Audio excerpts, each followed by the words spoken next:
Welcome to the Last Ray podcast. My name is Michael, and I want you to live life skillfully and to experience Christianity as your living reality. And so in today's podcast, we're going to be looking at Proverbs chapter 29, and we're going to show you why it's important to look and live. We're going to consider the fact that nobody cares. And lastly, and very importantly, we're going to talk about the 3 sights. Let's first begin with a word of prayer.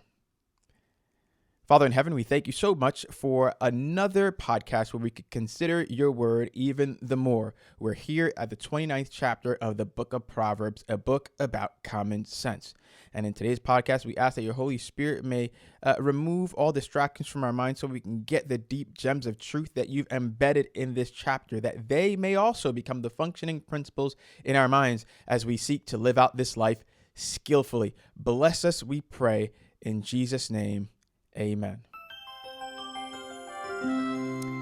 So there are those 3 main areas that we're going to consider in today's podcast from Proverbs chapter 29. There are a couple of verses that we're also going to throw in there, but I want us to be able to see those 3 major points, and we're going to try to spend a decent bit of time on the 3 sights at the end. It's in relation to that most popular verse in this chapter, which is that without vision, the people perish. We'll consider that last, but let's first begin with the fact that it's important for you to look and live. Notice with me verse 1, what it says there. It's pretty important. It says, "He that being often reproved hardeneth his neck shall suddenly be destroyed, and that without remedy." He that being reproved hardeneth his neck shall suddenly be destroyed, and that without remedy. You know, when you hear Jesus speak in the Gospels, he would sometimes say, "Verily, verily, I say unto you." He would repeat that. And so I repeat this text twice because it's very important. There's some emphasis that needs to be placed upon this verse. There's emphasis that needs to be placed upon this verse because in this verse, it reveals to us why people perish, why people die, why people get lost. And it's simply because they harden their neck. There is a point of no return in this life. And that is when someone has fixed their choice and themselves in their erroneous ways. For someone to harden their neck means that they're being headstrong, they're being stubborn. They refuse to see the right way, though it is right in front of them. They just won't turn their neck in the right direction, sort of like the antediluvians, those during the time of Noah.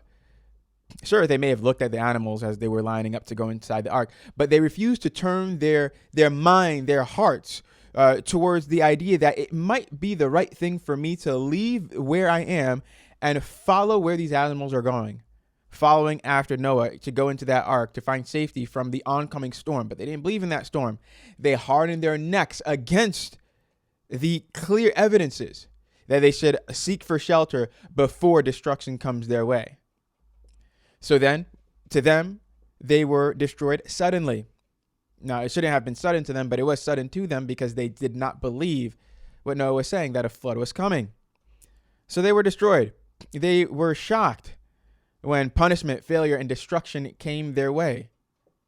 It was their turn. Well, I don't mean to say that. I'm not a Calvinist. I don't believe in predestination. But it was, and I don't want to say their time either. Oh, but I guess I can say their time and still deny Calvinism, the idea of predestination. It was their time to be destroyed simply because they had rejected the way of God. And so destruction came their way. Why? Because they hardened their neck. That's the antediluvian world. You find the same example with the children of Israel. You find the same example with Pharaoh, where the Bible says that God hardened Pharaoh's heart. God didn't actually harden Pharaoh's heart. There, God is actually taking responsibility for the fact that Pharaoh's heart was hardened, but God didn't actually put his hands in Pharaoh's heart and harden it so that Pharaoh can disobey him. That makes no sense, because if God seeks for obedience, if God provides to us an experience that would inspire obedience in our hearts, then why would he seek for us to do otherwise? If God does something for us in our life to inspire us to obey him through love, because God doesn't force us, right? He always applies the principles of love. And in love, there's freedom to choose for or against. And so if God always uses the principles of love, which he does, then why would he harden Pharaoh's heart to disobey him? No, he didn't harden Pharaoh's heart. When the Bible says that he hardened Pharaoh's heart, the way that we are to understand that, not just take the word as it reads, but take it as it means, what we are to understand is that God has allowed for Pharaoh to make up his choice against his overtures of divine mercy.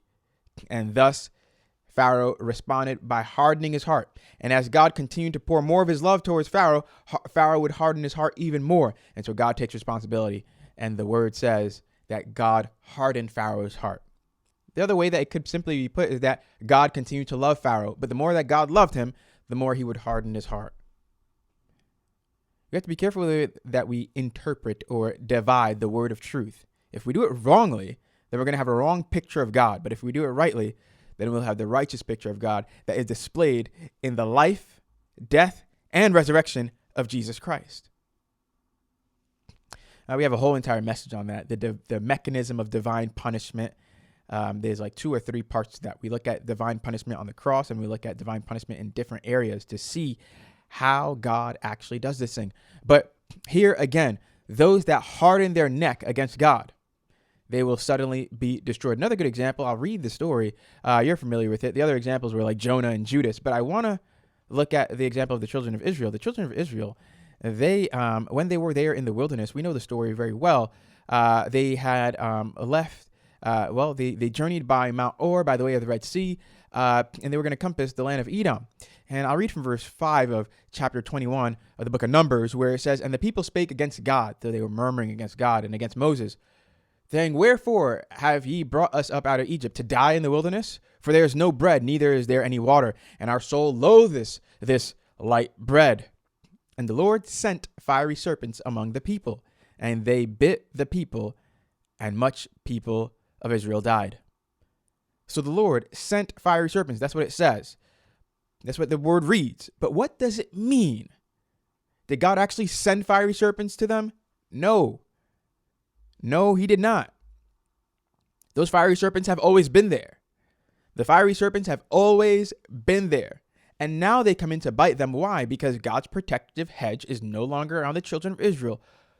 Why is God's protective hedge no longer around the children of Israel? Because they were murmuring. I want you to live life skillfully. So I'm sharing and I'm opening these things up in the word of God so that you could understand why many times, not all the time, but many times destruction comes your way. It is because you are disobeying God in somewhere in your life. There's some kind of disobedience that you are practicing that God wants to remove from your life. And we don't even know all the disobedience that we're practicing, and we're still alive. So we thank God. But whenever a little bit of suffering comes into your life, don't think God hates me. No, God is allowing that suffering and stopping all the other suffering so that whatever disobedience you're practicing, right, you can let go of it. Now, if you resist God, then you're being hard-necked and you will be punished and destroyed suddenly, like these children of Israel here. So they were murmuring. God wants them to stop murmuring. So he wants to show them, look, when you disobey, when you murmur, when you complain, then I'm going to remove my protective hedge over here just a little bit. God is so kind because he'll just do it in a measure. Just a little bit. And you're going to see, look, I've been protecting you all along. These fiery serpents have always been here. And now you're getting bit. Because my protective hedge is no longer there. Where's this idea of God's protective hedge? Read the book of Job. You see, we want to take the Bible as a whole. We don't want to just read one story and then characterize God as somebody who sends destruction along the way of his people. No. God has this protective hedge around his people. Destruction comes their way when they are stiff-necked. Children of Israel, stiff-necked. What happens? Fiery serpents come and bite. And what does God do? He's a loving God. He tells Moses to make a brazen serpent, a serpent made of brass, and put it on a pole. And that those who would look at it, if they were bitten, if they looked at it, then all they had to do was behold the serpent of brass, and they will live. All they had to do is look and live. All they had to do is look and live. All they had to do is not resist the love of God, the demonstration of his love for them. All they had to do was not resist. And when they would not resist and turn their necks and look, then they would live. But many of them, we already know the story, many of them decided to keep their neck hard. They hardened their neck. They would not look. And so they did not live, but rather they died. Rather did that. They indeed did die. He that being reproved hardeneth his neck shall suddenly be destroyed, and that without remedy. For those who got bitten by the serpent, if they would not look at the pole with the serpent of brass, for them, there was no remedy. Let's look at verse 2. When the righteous are in authority, people rejoice. Indeed, people rejoice. But when the wicked beareth rule, the people mourn. When the wicked bear rule, the people mourn. You see, many are unhappy, sad, depressed, because they've been under a wicked rule for a very, very long time, whether it's in church, in school, maybe at home or at work, or in whatever situation they may be in. They're under the rule of wickedness. And so these people mourn. They are sad or angry or bitter. There's different kind of responses that everybody has. Everybody's different. But you'll find with these people that they tend to be surrounded by misery and gloom because of the authority that's ruled over them. Right? And what they need is just a little taste of freedom. Freedom is experienced under the reign of God. Freedom is experienced under the reign of God. And by the way, it's not always people that we have to point at as to why we are the way that we are, though people do play a role. They do influence us. But it's also ourselves that we can look at, right? We are, in fact, our worst tyrants. We are, in fact, our worst tyrants, and we cause ourselves to be the kind of people that we are. We cause ourselves to be in a bad situation a lot of times. Okay, so I want to really push for a personal responsibility here. But just sticking with the text, when the righteous are in authority, the people rejoice. But when the wicked beareth rule, the people mourn. And so when the wicked are in charge, I remember I'll just put it like this. There are sometimes churches where the pastor in charge is just very authoritarian. You look at this guy, you're like, wow. And the people just stay in the church and they're always complaining and angry about the church. And it's like, well, you could just go to another church. Your pastor acting this way is not acceptable. And these people are always mourning. They're always sad. They're always angry or frustrated or whatnot. Everybody has different responses, right? But when there's a good one that comes in, look at the children of Israel. So you would often read, and then there was this king that came up and he was good. There was this king and he did that which was good in the sight of the Lord. There was another king that came and he did that which was wrong in the sight of the Lord, wicked in the sight of the Lord.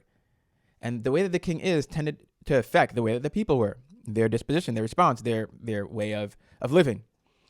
But when there was a good king, they tasted freedom, peace. Freedom is an experience, again, under the reign of God. And that's why when he, the righteous one, is in authority, the people rejoice. When people recognize themselves free in Christ, now I want to make this personal, then the soul truly rejoices. There is joy and peace in freedom. Freedom tastes good. Freedom tastes good. Freedom tastes really good. There is a thrill that comes from exercising freedom, even if it's doing the wrong thing. Yeah. Think about the young boy. His mother, before leaving the house, tells him, look, when we get inside that store, I want you to follow me, and I don't want you going to the toy section and pulling the toys out and things of that nature, okay? I want you to follow me, be a good boy. Then when they get to that store, the boy is following his mother until he is able to slip away. He slips away, and then he's just chuckling, and then he goes to where the toys are. He knows where they are. He runs down the aisle, and he finds where the toys are.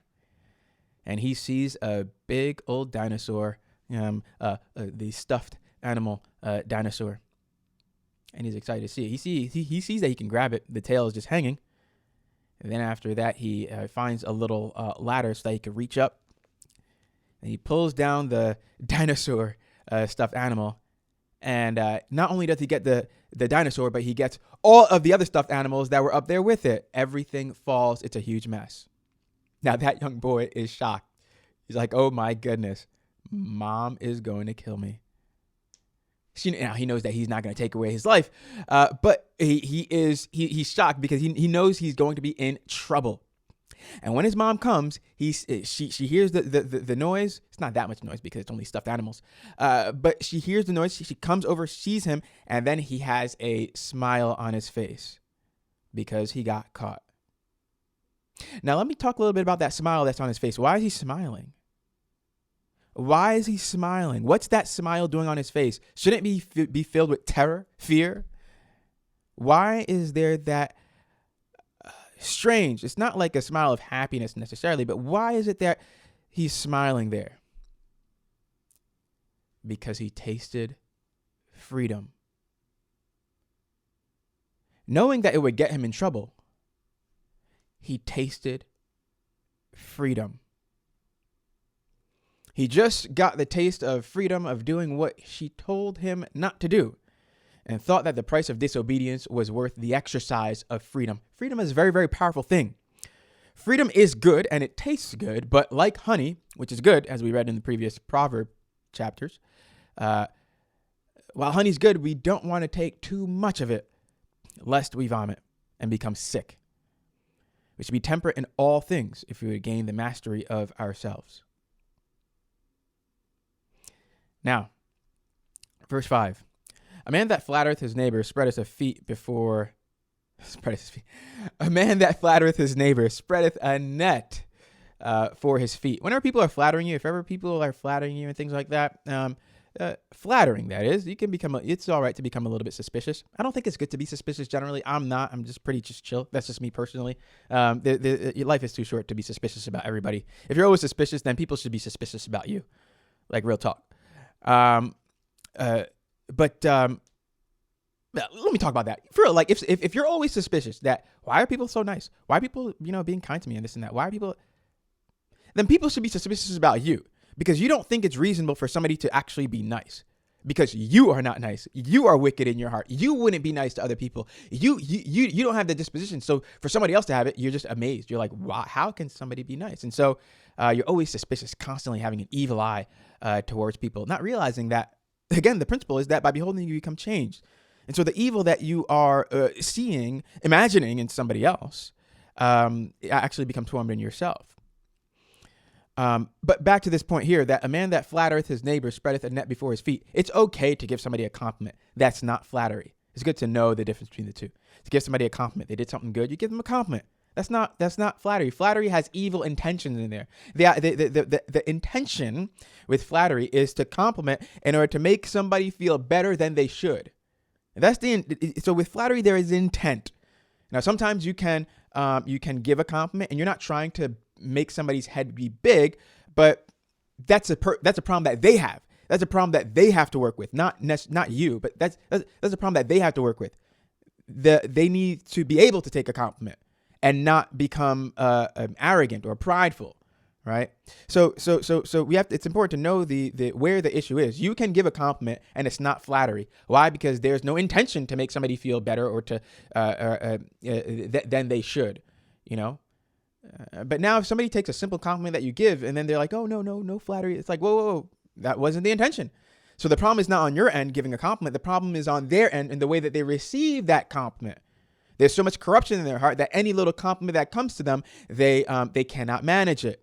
They cannot manage it. They become a little bit suspect and think, I don't know if you're, either they become suspect and say, I don't know if you're trying to flatter me and I don't want to be flattered because you might be putting a net before me, or it's just, they just don't know how to, take a compliment. It's good to be able to take a compliment if it's coming to you.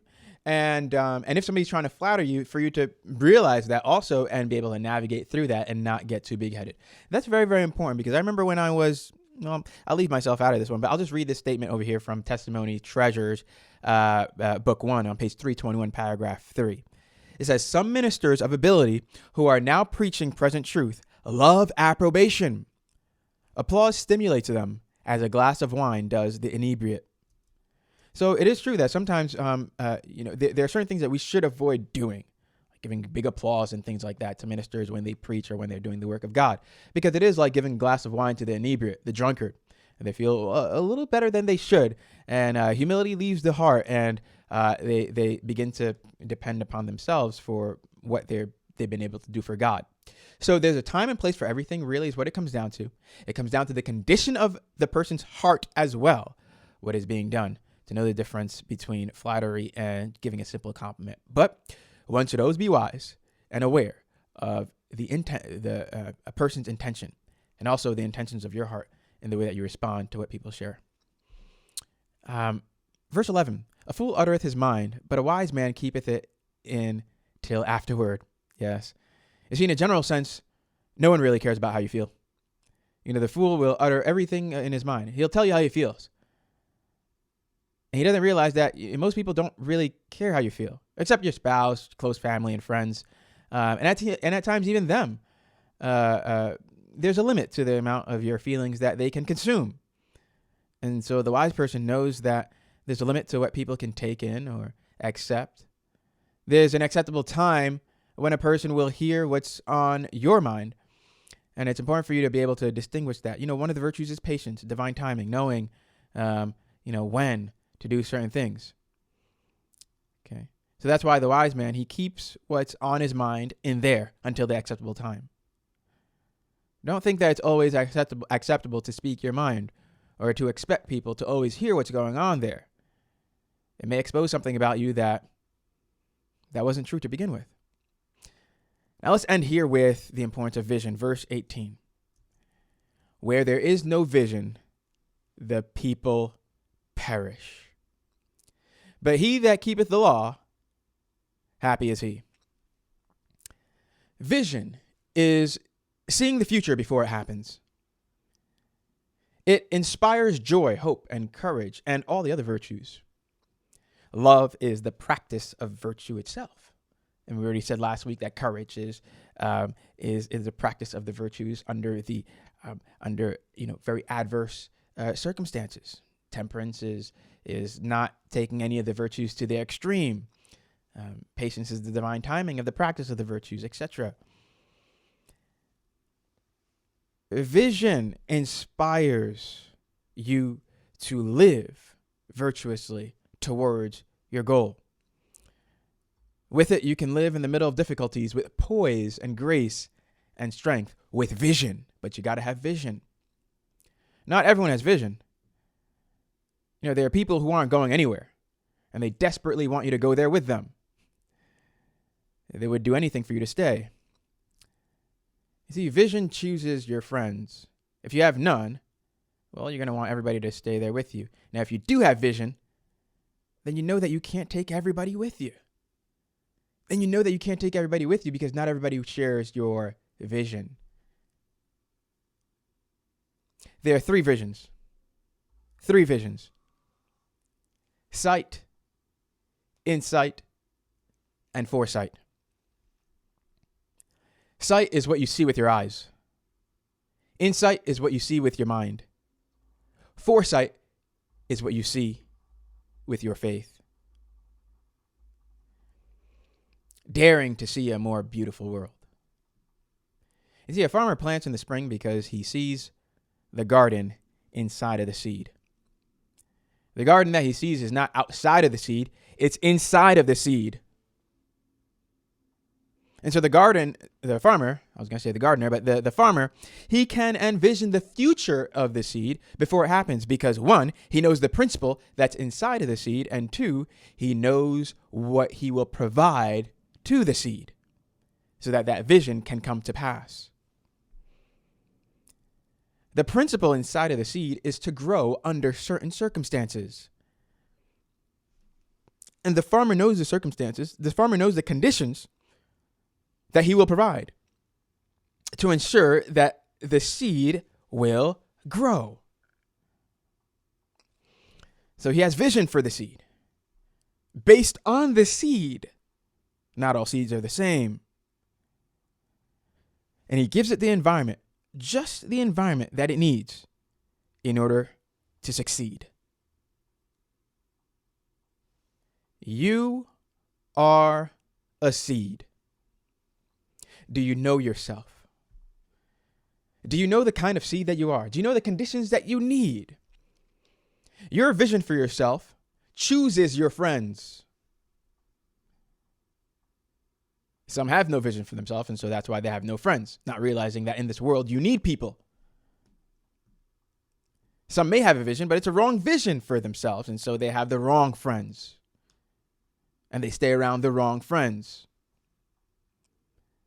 There's a certain kind of friend. There are certain kinds of people that you need if you know the kind of seed that you are. I'm talking about you as a seed, knowing your need in order to succeed. Without proper insight as to who you are, you will perish. Because without vision, people perish. Now, we should acknowledge the sin problem. I should acknowledge that, the sin problem. We are corrupt seeds. But God put a seed in us. He has given us the seed that is Christ. And because he's given us that seed, Jesus Christ, he's given you that seed, Jesus Christ. He has restored the vision for your life. I want you to get this. Because he has given to you, Jesus Christ, he has restored the vision for your life. And then he will give you that vision of what you can be. And you have to do everything to capture that vision, to get a hold of it, strap it, in order to go up like a rocket ship. I'm telling you. The garden is not outside of the seed, but inside of the seed. God has a garden inside of you that he desires to bear fruit. And he has given you the seed, Jesus Christ. You might not know the kind of garden that it should be. You might not know how far the extent of this garden needs to go and grow. But all you need to know is that it's a garden, and God will give you the vision. Where are you going to learn that then? You're going to learn that in his word. You're going to see that vision in his word. When you go inside of his word, he's going to show you what you should not do. He's going to show you what you should not do because it's not a part of your vision. He's going to show you where you should not be because that's not a part of the vision. That's not, you're a certain type of seed that can't be just anywhere. There's a certain place that you need to be. There's a certain situation you need to be in. And that's why it's important for you to know you. You got to know you as God sees you. And then he gives you that vision through his word. You get an understanding of that and you know where you need to be. And when you're in that environment, you receive that sunlight, you receive those showers of his Holy Spirit, then you will grow in what he needs you to be. As he gives you that vision, you need to capture the vision. The devil will send all kinds of imaginations to your mind. And what you need to do is found in 2 Corinthians chapter 10 and verse 5, where the Bible says, casting down imaginations and every high thing that exalts itself. There are many visions and many imaginations that will exalt itself in your mind and that will exalt itself against God. You need to cast down those imaginations. You need to cast down those visions. Those things will stand up against the knowledge of God. And what you need to do is you need to bring into captivity, continues by saying, and bringing into captivity every thought or every vision, bringing into captivity every thought to the obedience of Christ. Oh, I want you to get this. The purpose of the seed is inside of the seed. And God places its power inside the seed so that it can accomplish its purpose and succeed, thus producing a garden with fruit. You are that seed. God created you. Yes, you were corrupted by sin. We were all corrupted by sin, but he has given us the restoration that is found in Christ. And then he will give you a vision of the kind of seed that you are and the kind of garden that he's expecting to be born of you. And it's for you to take that vision that he gives you as far as you possibly can with his help. You can't do everything, but you should find out everything that you can do. God will give you the vision of unlimited sight. And with life eternal, you'll experience the vision of unlimited insight. Father in heaven, we thank you so much for these thoughts that you blessed us to be able to consider from the book of Proverbs. Lord, we ask that even now you would give us vision of who we are and where you want us to be. We know that you will. Cleanse us of all our sins and our unrighteousness. In Jesus' name we pray. Amen.